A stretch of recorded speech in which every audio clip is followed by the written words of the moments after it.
네, 오늘 함께 볼 말씀은 고린도전서 13장 1절에서 7절 말씀입니다. 고린도전서 13장 1절에서 7절 말씀입니다. 네.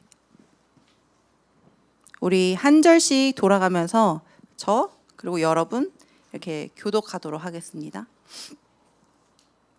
내가 사람의 모든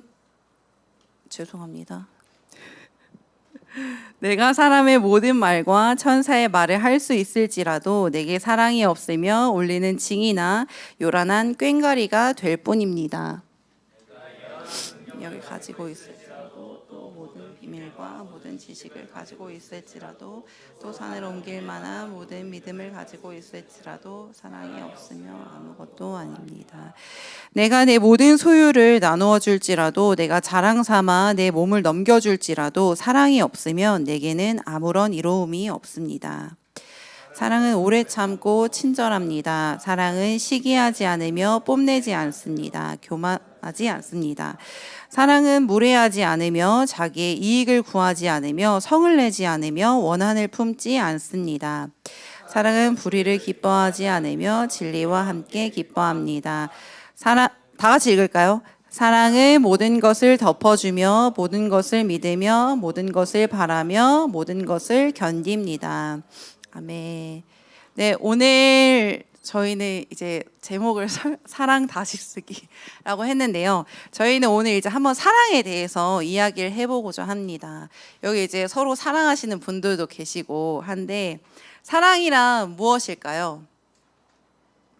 네, 사랑이란 뭔가요, 여러분? 네. 네. 성경에서 어쨌든 이게 고린도전서 13장은 이제 사랑장으로 이제 유명하잖아요.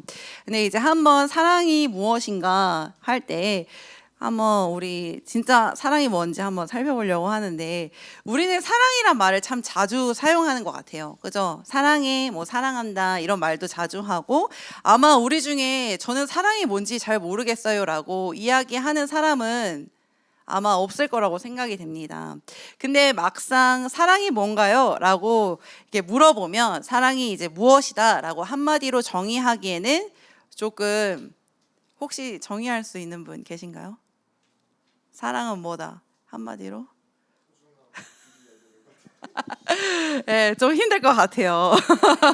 어쩌면 우리는 사랑이라는 이런 단어를 수없이 사용하면서도 정작 진짜 사랑이 무엇이며 그 본질이 무엇인지 깊이 생각해 볼 기회는 많이 없었던 것 같습니다. 그럼 세상은 사랑을 어떻게 정의하고 있는가 한번 이제 살펴볼 텐데요. 인터넷에 이제 사랑이라는 단어를 검색해 보면 여러 가지 정의가 나오는데요. 저는 이런 단어, 이런 정의 찾는 걸 참 좋아해요. 그래서 나무위키에서 보면 사랑을 이렇게 이야기합니다. 다른 사람을 진심으로 애틋하게 그리워하고 열렬히 좋아하며 온 마음과 정성을 다해 자신의 모든 것을 내어줄 수 있는 감정 또는 그런 관계나 사람을 뜻하는 단어 이렇게 표현하고요.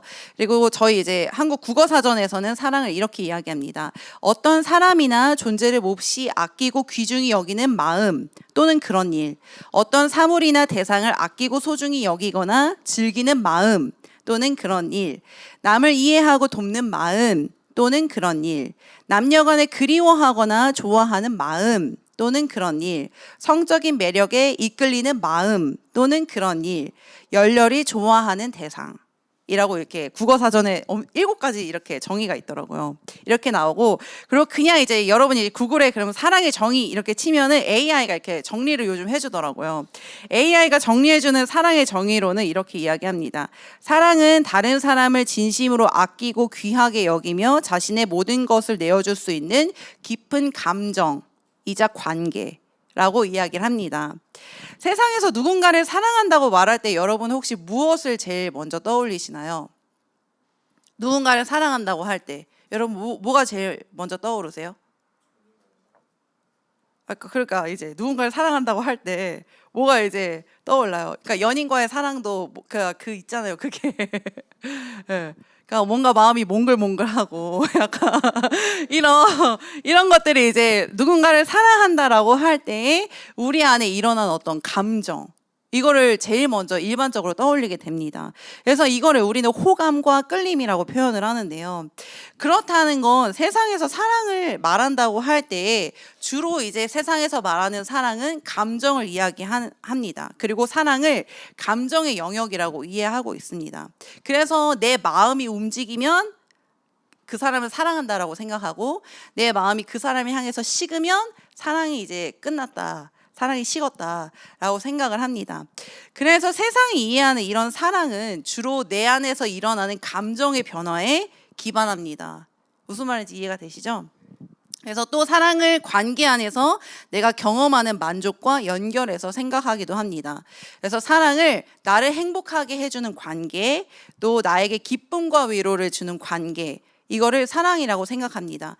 그래서 사람들은 사랑의 관계를 통해서 기쁨과 위로를 얻습니다. 그렇죠? 기쁨과 위로를 얻으시죠? 네. 아니 너무 표정이 그래서, 그러니까 이 사랑한다고 이야기할 때 그 사랑을 통해서 우리는 기쁨과 위로를 얻는다는 거예요. 그리고 또 세상에서 말하는 사랑의 중요한 요소 중에 하나는 상호성입니다. 기브 앤 테이크, 서로 주고받는 관계. 그래서 내가 사랑을 주면 상대도 나에게 사랑을 주기를 기대하는 건 거죠. 그리고 때로는 더 많이 받는 거를 기대하기도 합니다. 그래서 세상에서 이야기할 때 짝사랑은 완성되지 않은 사랑, 혹은 이루어지지 않은 사랑이라고 이제 표현하기도 합니다. 그리고 또 하나는 이제 세상의 사랑에는 대부분 이제 조건이 있다는 거예요. 그래서 우리가 막 아무나 사랑하진 않잖아요. 그렇죠? 내가 누군가를 사랑한다고 할 때는 그 사랑의 조건이 있다는 거예요. 그래서 우리가 누군가를 사랑한다고 할 때에 그 사람에게 내가 그 사람을 사랑할 만한 조건이 있는가를 이제 보게 된다는 거죠. 그래서 사랑할 만한 조건이 있을 때 우리는 사랑하게 됩니다. 사랑받을 만한 것이 그 사람에게 있을 때 사랑합니다. 그래서 상대가 나와 뭔가 이렇게 티키타카가 잘 맞을 때, 혹은 아니면 나를 이해해 줄 때, 아니면 나에게 되게 좋은 영향을 줄 때, 아니면 내가 보기에 굉장히 이제 가치 있다고 생각되어질 때 그 사람을 사랑하기가 쉽습니다. 그래서 우리는 사랑하기 쉬운 사람을 사랑하죠. 나와 비슷한 사람, 나를 인정해주는 사람, 혹은 나를 편하게 해주는 사람을 우리는 사랑합니다. 자, 이게 이제 세상이 말하는 사랑을 이제 한번 본 거예요. 그럼 이렇게 정리해 보면 세상이 말하는 일반적인 사랑은, 그러니까 내 마음이 끌리는 거, 그리고 나를 행복하게 해주는 관계, 그리고 또 서로 주고받는 감정이라고 생각하고 그렇게 정의하며, 세상이 말하는 사랑의 중심에는 결국 누가 있는 거죠? 내가 있습니다. 그래서 내 감정, 내 만족, 내가 얻을 수 있는 거, 내게 주는 의미, 내 기준의 조건들, 이것들이 그 사랑을 판단하는 기준이 되어집니다. 그러면 이제 오늘 우리가 함께 살펴보고자 하는 거는 이런 세상이 말하는 사랑의 정의가 아니라 복음 안에서, 또 진리 안에서 하나님께서 말씀하신 진짜 사랑이 과연 무엇인가를 한번 살펴보려고 하는데요. 그래서 오늘 제목을 사랑 다시 쓰다라고 한번 정해봤어요. 그래서 우리는 오늘 사랑이라고 하는 이 단어의 정의와 개념을 진리 안에서 한번 다시 써내려가 보고자 합니다. 그럼 우리가 지금 이렇게 나눈 이런 열거한 이런 사랑의 이야기들, 그리고 여러분이 지금까지 알고 있었던 이 사랑에 대한 이런 의미들, 아니면 혹은 내가 경험한 이런 사랑들이 과연 성경에서 말하는 사랑과 동일한가? 성경에서 말하는 사랑도 우리가 알고 있는 이러한 사랑과 같은가? 한번 이제 살펴보려고 하는데요. 먼저 성경에서 말하는 사랑은, 우리 아까 세상에서 말하는 사랑은 어디에서 출발되어진다 그랬죠? 감정. 감정에서 출발되어져요. 내가 느끼는 감정에서. 근데 성경이 말하는 사랑은 이 감정에서 출발되어지지 않습니다. 성경에서 말하는 사랑은 사랑의 본체이신 하나님에게서 시작됩니다. 그리고 예수 그리스도의 십자가에서 자신을 내어주신 희생을 통해 나타났으며, 십자가에서 연합되어 새 생명을 얻은 그리스도를 따르는 자들을 통해 흘러가는 하나님의 생명이라고 성경은 사랑을 이렇게 표현하고 있습니다. 세상에서 말하는 사랑은 대부분 이 감정에 기반돼서 시작된다 그랬잖아요. 내 마음이 움직이고 내게 감정이 생기고 내가 뭔가 그 대상을 향한 끌림이 있을 때 우리는 사랑한다고 이야기한다 그랬잖아요. 그런데 성경에서 말하는 사랑은 이러한 감정이 아닌 하나님의 본질에서 시작이 되어지는데, 그래서 요한일서 4장 8절에 보면 하나님은 사랑이심이라 라고 이제 표현을 하고 있어요. 그러니까 하나님이라고 하는 이 하나님의 속성이 사랑이기 때문에 사랑한다는 거예요. 하나님이 사랑이시기 때문에 사랑한다는 거예요. 이게 우리로서는 좀 이해하기 힘들죠. 그래서 사랑이라고 하는 이 단어를 성경에서 이 헬라어 아가페로 표현을 했는데요. 여러분 혹시 기억나시나요? 제가 그 베드로 이야기하면서 이제 그 사랑의 그 막 이렇게 얘기했었는데, 그래서 성경에서 사랑을 표현할 때 다 아가페로 표현이 되어 있어요. 왜냐하면 성경에서 말하는 이 사랑의 중심이 하나님이기 때문에 그렇습니다. 그래서 세상은 사랑을 감정으로 말하지만 성경에서는 우리 오늘 읽은 것처럼 오래 참고 온유하며 시기하지 않는, 세상은 어떤 feeling, 약간 이런 걸로 이렇게 이야기를 하고 있거든요. 어떤 명사로. 하지만 성경에서는 사랑을 동사로 이야기합니다. 그래서 이 사랑 안에, 이 동사 안에 함께 담겨져 있는 의지, 행함, 태도, 이런 것들을 성경은 사랑이라고 이야기를 한다는 거예요. 어떤 감정보다. 그래서 세상에서는 이 사랑의 출발과 그 중심이 나에게 있지만 성경에서 말하는 사랑의 출발과 중심, 그리고 그 사랑을 하는 주체에는 하나님이 계십니다. 그래서 가장 이제 그 유명한 이제 하나님의 사랑이 어떻게 나타났는가에 대한 말씀이 로마서 5장 8절 말씀이잖아요. 이제 로마서 5장 8절 말씀을 보면 우리가 아직 죄인 되었을 때에 그리스도께서 우리를 위하여 죽으심으로 하나님께서 우리에 대한 자기의 사랑을 확증하셨느니라 라고 이제 바울은 그렇게 선언하고 있습니다. 그러니까 사랑받을 만한 것이 아무것도 없는 상태인 거예요. 로마서 5장을 보면 우리가 아직 죄인 되었을 때, 우리가 아직 연약할 때, 우리가 아직 원수 되었을 때 전혀 사랑할 만한 대상이 아닌 거거든요. 내 감정과 어떤 호감과 끌림이 나타날 수 있는 상태의 어떤 그런 상태가 아니었다고요. 그런데 하나님은 나를 사랑하심으로 말미암아 나를 위해서 십자가에 죽기까지, 죽음으로 인해서 나를 얼마나 사랑하시는가를 확증하셨다라고 이야기합니다. 그래서 내가 여전히 부족할 때, 실패했을 때, 내가 하나님을 떠난 상태에 있을 때, 그리고 내가 아직 여전히 죄 가운데 있을 때 하나님은 우리를 사랑하셨습니다. 오늘 이제 고린도전서 13장 말씀을 이제 돌아가 보면 고린도전서 13장 이제 우리가 읽은 마지막 절인 이 7절에 바울은 사랑의 속성에 대해서 이야기합니다. 바울은 이 사랑의 속성에 대해서 이야기하면서 이제 반복해서 이야기하는 단어가 있는데요. 이제 어떤 단어일까요? 고린도전서 13장 7절 한번 띄워봐 주실래요? 네, 모든 것. 바울이 이 사랑의 속성을 이야기하면서 반복해서 이 한 단어를 강조하는데 그건 바로 이제 모든 것입니다. 사랑은 모든 것을 덮어주며 모든 것을 믿으며 모든 것을 바라며 모든 것을 견딘다. 바울은 왜 사랑을 설명하면서 이 모든 것이라는 표현을 반복했을까요? 왜 모든 거라는 이 표현을 반복했을까? 제가 이 말씀을 이제 묵상을 하면서, 이건 그냥 제 개인적인 묵상이 어떤 전혀 신학적인 약간 그런 게 있는 게 아니고, 왜 모든 거라는 이 표현을 반복했을까라고 생각했을 때 세상은 어쨌든 감정의 그 사랑의 기반을 두고 있다라고 이야기를 했잖아요. 근데 모든 거 안에는, 그러니까 감정의 기반이 되면 모든 거에 이런 사랑을 할 수가 없는 거예요. 그러니까 저는 이제 결혼을 안 했으니까 결혼하신 분들 혹시 그 처음 이제 그 연애하고 약간 이제 결혼을 준비하고 할 때의 그런 그 좋은 그 뜨거운 그 사랑이 결혼 생활 내내 모든 순간과 모든 상황 가운데서 그 감정이 유지가 되던가요? 결혼하신 분들 대답을 해주세요. 유지가 되던가요? 에? 우리 제일 이제 신혼이신 어때요? 처음 그 연애할 때 그 뜨겁고 어떠세요? 그 뜨거운 그 감정이 모든 순간에 유지가 되던가요? 안 돼요. 그럼 제일 결혼 생활을 오래 하신 우리 경미 집사님과 연흥 집사님 모든 순간에 그게 유지가 되던가요? 절대 안 돼요. 절대 안 돼요. 그러니까 제가 이 묵상을 하면서 그러니까 바울이 사랑을 설명하면서 왜 모든 거라는 표현을 했을까라고 생각했을 때 사랑이라고 하는 이것이 상황에 따라 변하는 감정이 아니라 진짜 모든 상황 가운데서 그럼에도 불구하고 드러나는 하나님의 성품이라는 것을 좀 보여주고 싶지 않았을까라는 생각을 좀 하게 됐어요.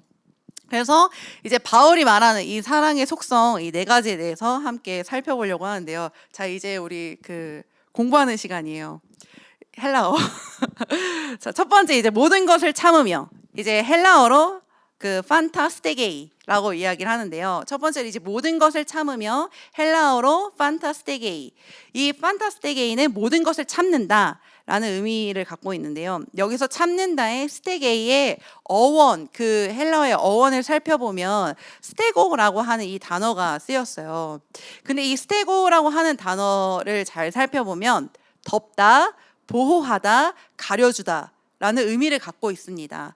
근데 또 이 스테고라고 하는 이 단어가 그러니까 원래 쓰여졌던 그 단어를 보면은 원래 막 덮다, 보호하다, 가려주다라고 하는 의미 이전에는 지붕이라고 하는 의미에서 이 단어가 그러니까 출발되었대요. 그러니까 스테고라고 하는 그러니까 지붕인 거예요. 모든 것을 참다라고 할 때 이 참는다라고 하는 이 스테고가 지붕에서 시작되어진 단어라는 거예요. 덮다, 보호하다, 가려주다. 여러분 집의 지붕을 한번 생각해 보면 집의 지붕은 비가 올 때 비를 없애줄 수 있나요? 없애줄 수는 없어요. 막 폭풍이 몰아칠 때 그 폭풍을 멈추게 할 수 있나요? 폭풍을 멈추게 할 수는 없어요. 하지만 이 지붕을 보면요.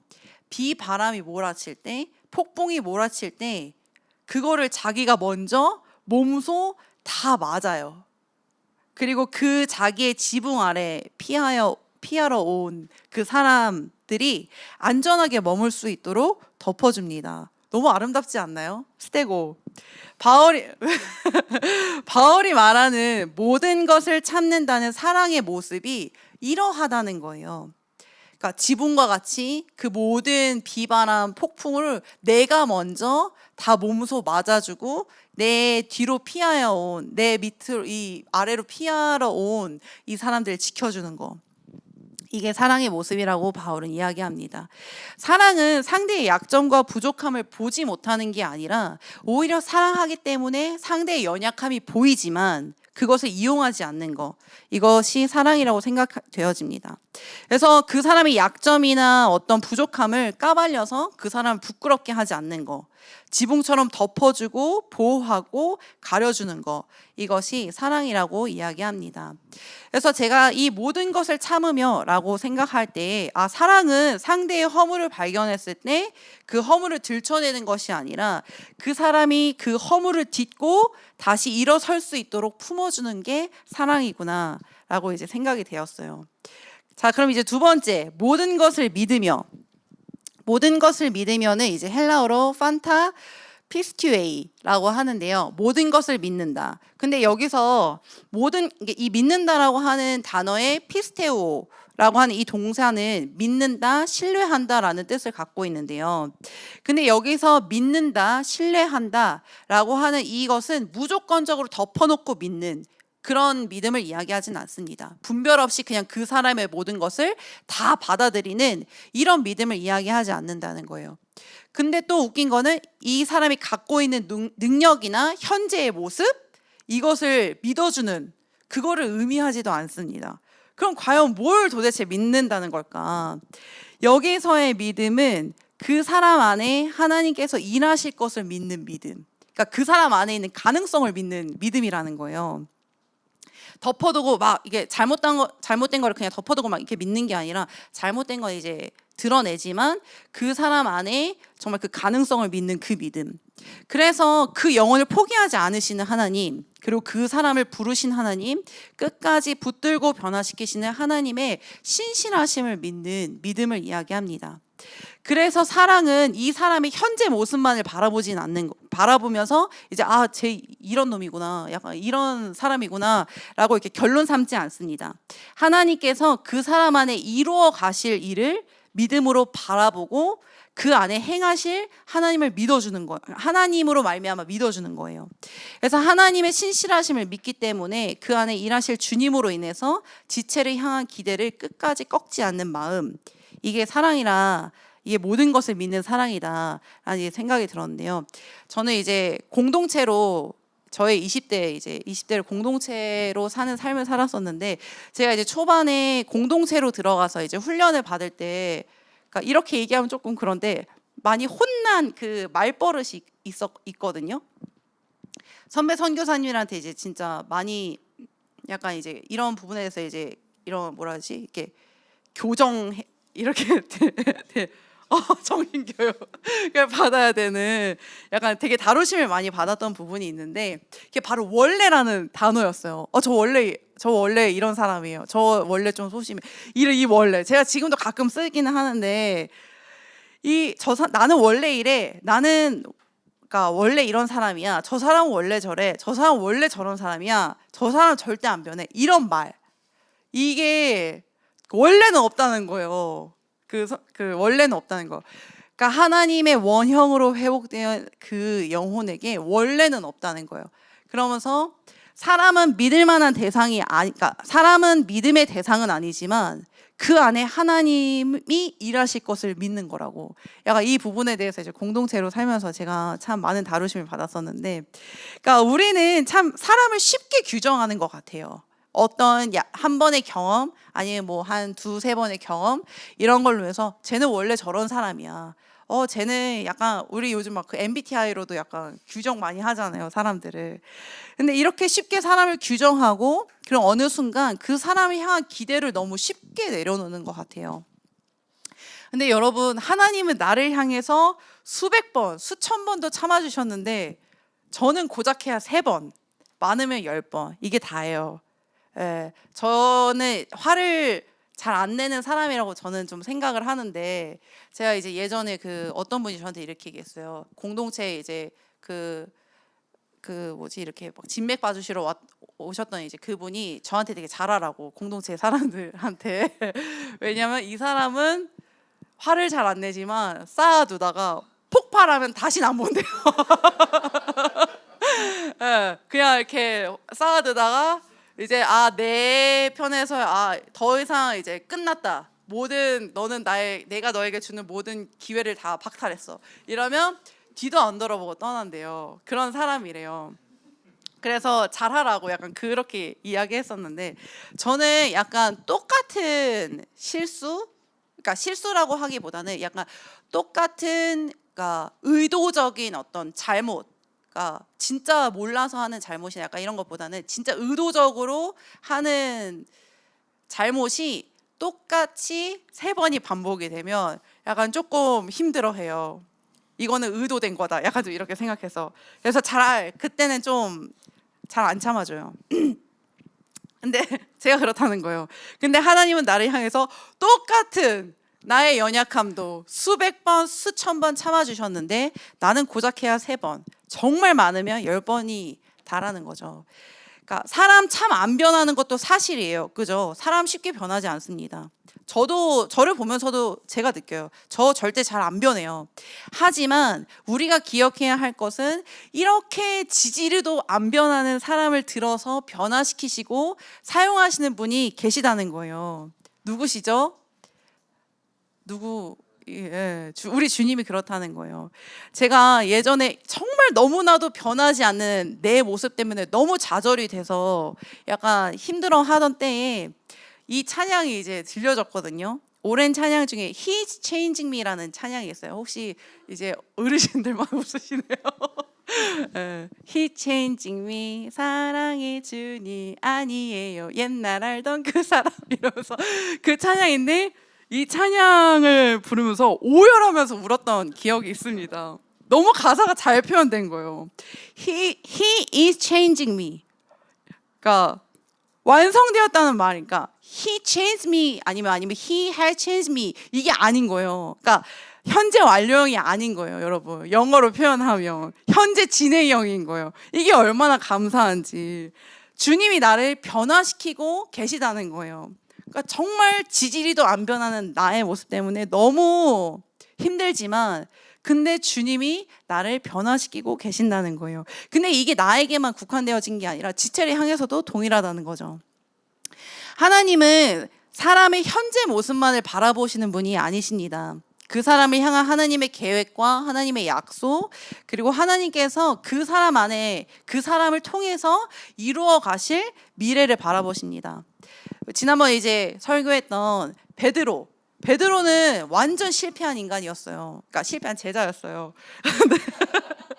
네, 이게 녹화가 되고 있는데 너무 말을 좀 그렇죠? 네, 베드로를 근데 예수님이 이제 베드로를 바라보실 때 그 실패한 베드로를 바라보셨다면 베드로에게 디베라 바닷가에 안 나타나셨겠죠. 근데 예수님은 자기를 3번 부인한 사람이 아니라 장차 주님의 몸된 교회를 세워갈 사도로서 베드로를 바라보셨습니다. 아브라함도 마찬가지죠. 아브라함에게 그러니까 창세기 12장에 약속하시고 나서 이삭이 나오기까지 엄청 오래 걸리거든요. 그리고 그 중간에 뻘짓도 너무 많이 해요. 막 아내 팔아먹고, 근데 아내 한 번 팔아먹은 게 아니라 2번이나 팔아먹고, 막 그러면서 막 그런 뻘짓을 너무 많이 한다. 그리고 어쨌든 하나님을 믿지 못해가지고 이스마엘도 만들어내고 이렇게 한단 말이에요. 근데 어쨌든 하나님은 연약하고 부족했던 아브라함을 그의 연약함과 부족함으로 보지 않으시고 믿음의 조상이 될, 그리고 하나님의 언약을 이루어갈 복의 근원으로 바라보셨다는 거예요. 근데 이게 베드로와 아브라함만 그러냐? 아니요, 여러분. 히브리서 11장 믿음장이라고 하는 거기에 나오는 우리의 믿음의 조상이라고 하는 막 거기 막 이제 뭐 노아, 뭐 에노 다 똑같은 거예요. 다. 그래서 제가 너무 위로가 되는 거예요. 이 히브리서 11장을 보면 그들의 다윗도 마찬가지로 인간적인 모습들이 있었어요. 연약함이 있었어요. 하지만 정말 하나님이 그의 연약함과 죄 가운데 넘어진 그 모습을 결론 삼지 않으시고 하나님이 그 안에 이루어 가실 약속을 붙들고 하나님이 믿음으로 바라봐 주시는 거예요. 이것이 하나님께서 우리를 바라보시는 방식입니다.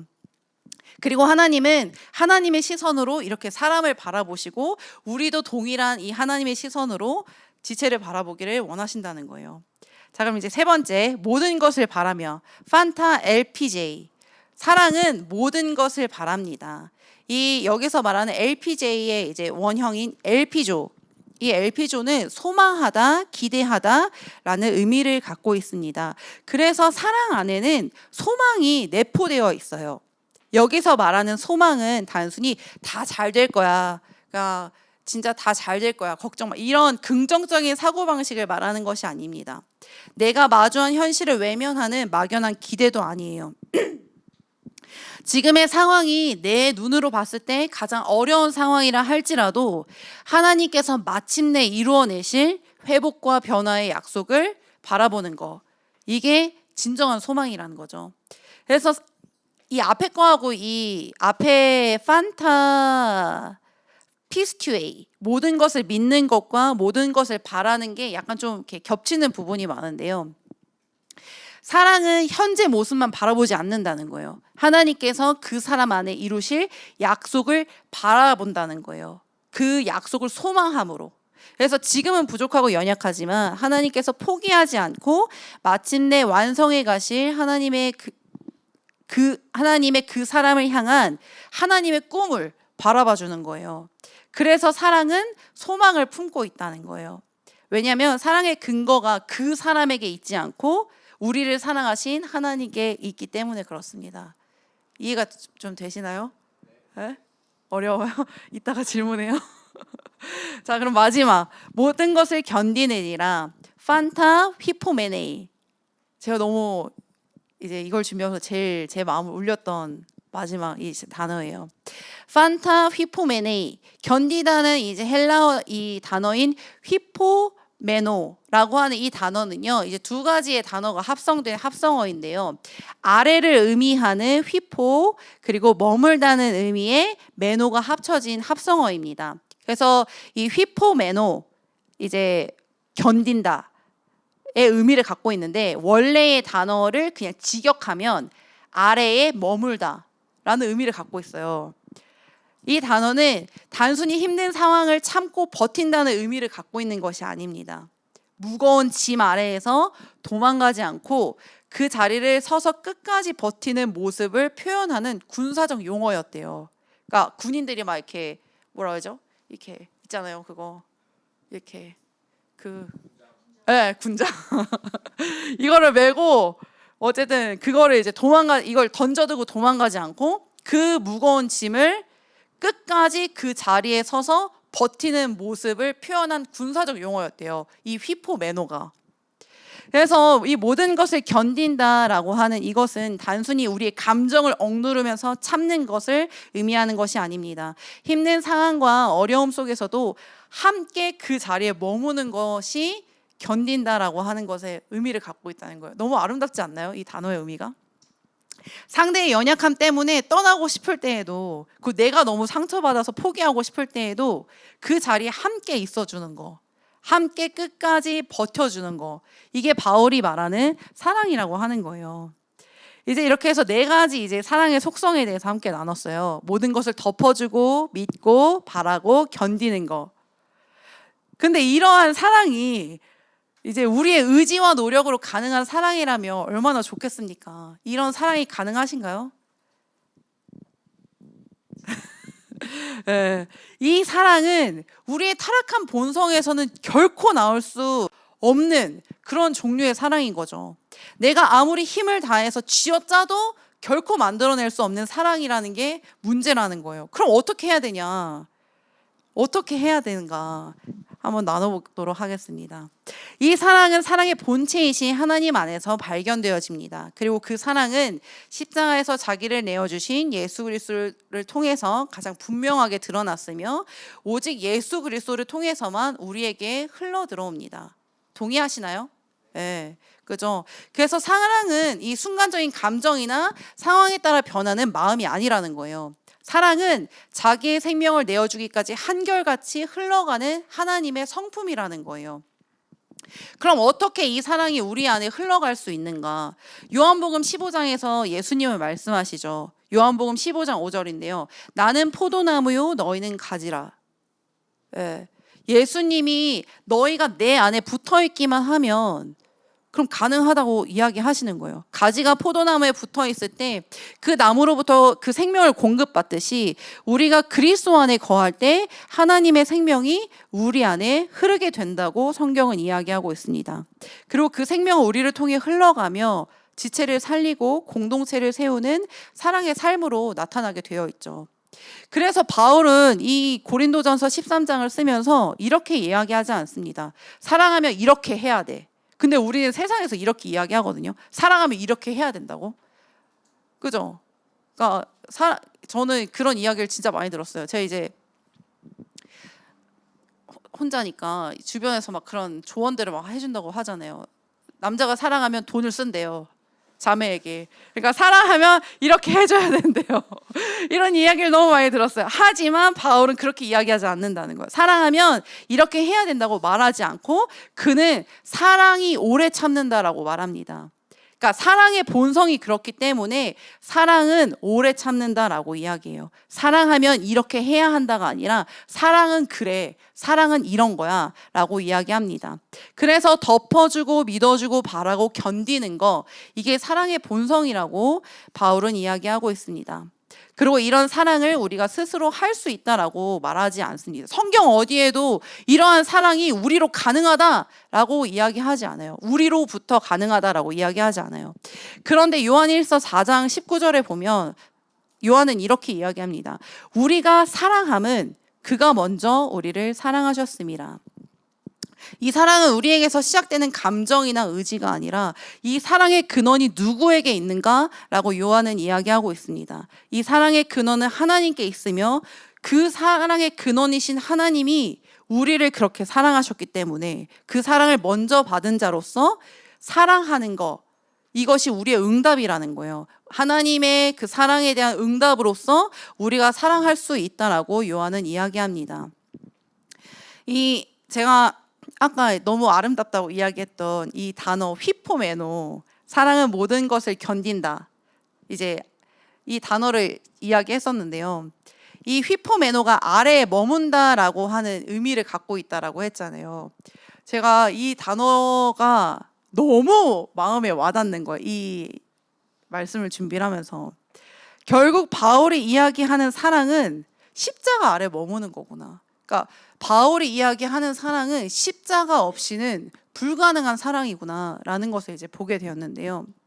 왜냐하면 이 휘포메노라고 하는 이제 아래에 머문다라고 하는 이 단어의 뜻을 갖고 있다고 했잖아요. 이 아래에 머문다는 건 단순히 그곳을 피하여 숨는, 그 자리에서 참고 버티는 것을 의미하지 않는다라고 나눴잖아요. 그 무게를 짊어진 채 감당하는 것을 의미한다라고 제가 나눴잖아요. 그러니까 사랑하기 때문에 그 자리를 떠나지 않는 거, 사랑하기 때문에 그 무거운 무게를 짊어진 채 그 모든 것을 감당하는 거. 비와 폭풍과 강렬한 햇빛을 몸소 맞으면서도 그 아래에 있는 사람이 안전하도록 자기를 내어주는 지붕처럼 갖은 고난과 수모, 고통을 온몸으로 맞으며 나를 품으신 분이 계십니다. 그분은 내가 그리스도의 생명으로 하나님의 자녀로 회복될 그날을 바라보며 그 소망을 믿음으로 붙들고 십자가의 무게를 끝까지 짊어지신 채 감당하신 분이십니다. 누구시죠? 예수님. 네. 정말 예수님이 이 사랑의 이 네 가지의 본성, 이 본질을 내 안에 다 이루셨구나 라는 걸 좀 보게 된 거예요. 그런 사랑으로 주님이 나를 사랑하셨구나. 예수님은 십자가를 지지 않을 수도 있었지만 예수님은 십자가를 피하지 않았습니다. 사랑 때문에 그 아래에 머무셨던 거죠. 그리고 그 십자가를 짊어지고 이제 그 길을 걸어가시며, 그러니까 십자가 아래에 머물렀다라고 하기에는 이제 어쨌든 예수님이 십자가에 달리셨으니까. 근데 어쨌든 그 몸으로 그러니까 손과 발이 박힌 채로 그 십자가의 무게를 다 짊어지신 거죠. 그래서 제가 이 고린도전서 13장을 묵상하면서 사랑이란 십자가 아래 함께 서는 거구나 라고 이제 묵상이 좀 되어졌어요. 십자가의 그 무게를 짊어지고 그 아래에서 끝까지 함께 머무는 거, 이게 진정한 사랑이구나. 그렇다면 이 공동체 안에서 나는 어떻게 사랑을 해야 할까? 어떻게 사랑을 흘려보내야 할까라고 생각을 했을 때 나의 오름을 관철시키기보다는 하나님 앞에 은혜를 구하며 말씀 앞에 함께 서는 거, 이것이 진정한 사랑이겠구나. 말씀 앞에 함께 엎드리고 어떻게든 상대를 변화시키려 애쓰기보다 내가 먼저 십자가 앞에 서고 주님께서 나를 다루시도록, 또 우리를 다루어 주시도록 맡기는 거, 이것이 진정한 사랑이겠구나.